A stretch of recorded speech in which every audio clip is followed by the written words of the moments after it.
I first heard about Devil's Trench from a park ranger in East Kentucky. He said it casually like it wasn't a big deal, but the way he looked at me when he said it made me uneasy. There's a place in the forest locals avoid, he told me. A deep crack in the earth, they call it Devil's Trench. I asked him why. He shrugged. Because things that go down there don't always come back the same. Naturally, that was enough to convince me to find it.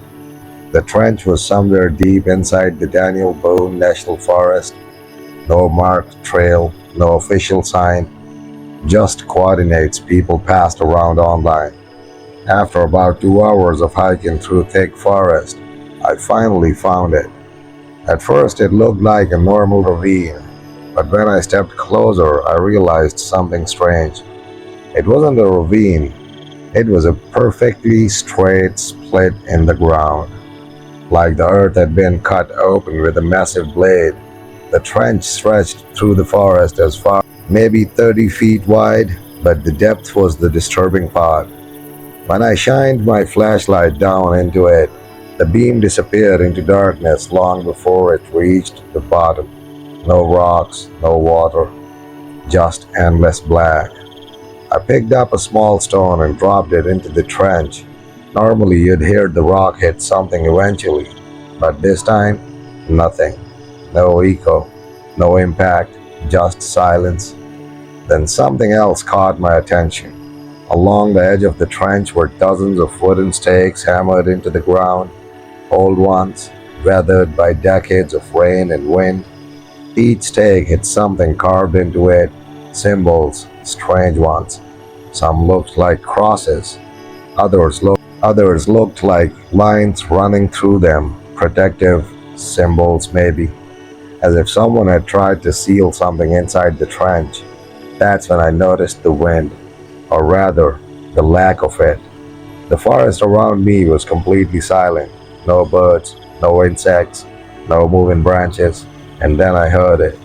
A sound rising slowly from the trench. At first it sounded like wind deep underground, a low, hollow breath moving through stone, but then the sound changed. It began to form something that almost sounded like words, very faint, and then I realized something that made my stomach drop. The sound wasn't coming out of the trench, it was coming up toward me, like something deep below had finally noticed something standing at the edge. I slowly stepped back from the edge. The sound rising from the trench was getting clearer, not louder exactly, just closer, like something traveling upward through the darkness. I pointed my flashlight down again, trying to see anything, but the beam still vanished into the same endless black. Then the sound stopped. Just like that. Complete silence returned to the forest. I stood there for a moment, waiting, listening. Then something small rolled out of the trench and tapped against my boot. I jumped back immediately. It was the stone I had dropped earlier, the exact same one. The small white mark on it made it unmistakable, but that was impossible. I had dropped that rock straight down. There was no slope, no ledge, nothing that could send it back up. And yet here it was, lying at my feet. Before I could process that, my flashlight flickered, once, twice, then the beam steadied again. That's when I noticed something else. The wooden stakes around the trench weren't random. They formed a circle, a large one, like a boundary, and every symbol carved into them faced toward the trench, not away from it, which meant those symbols weren't meant to keep people out. They were meant to keep something inside. A sudden cold wind rose from the trench. This time it definitely wasn't normal wind. It came from deep below, spiraling upward like air rushing through a massive underground tunnel. The wooden stakes began to shake slightly. Some of them creaked in the soil, and then I saw movement. At first I thought it was just shadows shifting inside the trench, but the flashlight beam caught something for a split second, something pale, something moving upward along the wall of the trench, not climbing, sliding, like gravity worked differently down there. My heart started pounding. The thing moved again, and this time I saw it clearly. A hand, human looking, long fingers gripping the stone, but the arm attached to it was far too long, stretching deeper into the darkness below. Then another hand appeared, then another. Three hands gripping the edge of the trench wall, pulling something upward, slowly, very slowly. I backed away another step. That's when I noticed the symbols carved into the wooden stakes had started glowing faintly, a dim reddish color, like embers in dying fire, and the moment they started glowing, the hands froze, completely still. For several seconds, nothing moved. Then the hands slowly slid back down into the trench, disappearing into the black. The red glow on the stakes faded. The forest returned to silence. For a moment I thought it was over, until my flashlight beam drifted across the ground beside the trench, and I noticed something new, carved into the dirt, something that hadn't been there before. Words, fresh, as if something had written them from below. There are three simple words. You dropped something.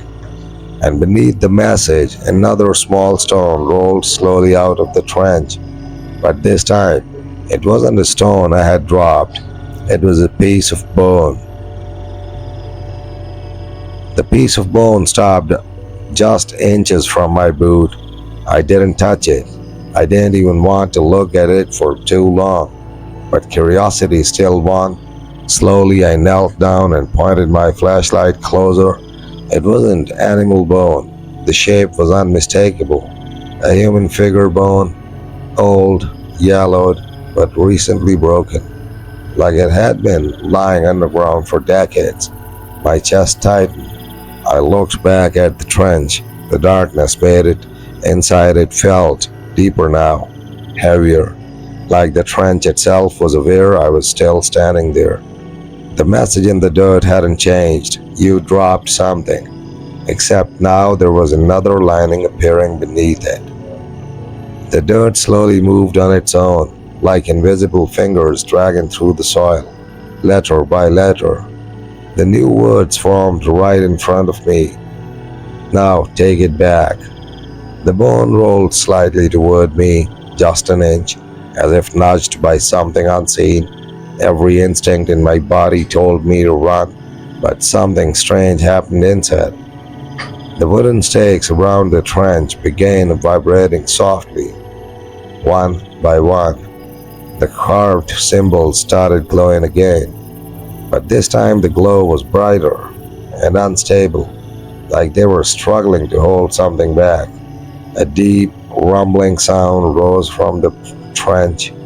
The ground beneath my boots trembled slightly, and then the darkness inside the trench moved.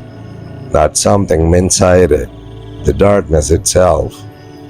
It shifted like thick smoke rolling upward, and then something pushed against the edge of the trench from below.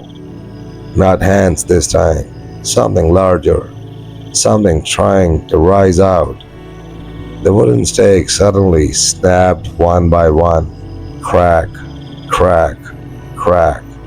The glowing symbols went dark. The boundary was breaking. I stumbled backward, panic finally taking over, and that's when I heard it, a voice, right behind me. Not from the trench, from the forest. Calm, cold. The park ranger. You shouldn't take things from there. I turned around. He was standing about 10 feet away, holding a lantern, the same ranger who told me about the trench earlier that day. He walked past me slowly and stopped at the edge of the trench. Then he picked up the bone from the ground. Without hesitation, he tossed it back into the darkness. The rumbling stopped instantly. The moving shadows inside the trench settled again. The forest became silent. The ranger sighed and planted a new wooden stake into the soil beside the trench. The symbol on it glowed faintly for a moment, then faded. He turned toward me. "You're lucky," he said. "Most people who drop something in there," he looked back at the wrench, "don't get it returned." I left the forest before the sunset, but something has bothered me ever since. Because when I got home that night, I emptied my pockets, phone, keys, wallets. Everything seemed normal until I noticed something small resting at the bottom of my pocket. Something I definitely hadn't picked up. A tiny white object. Anything. Human finger bone.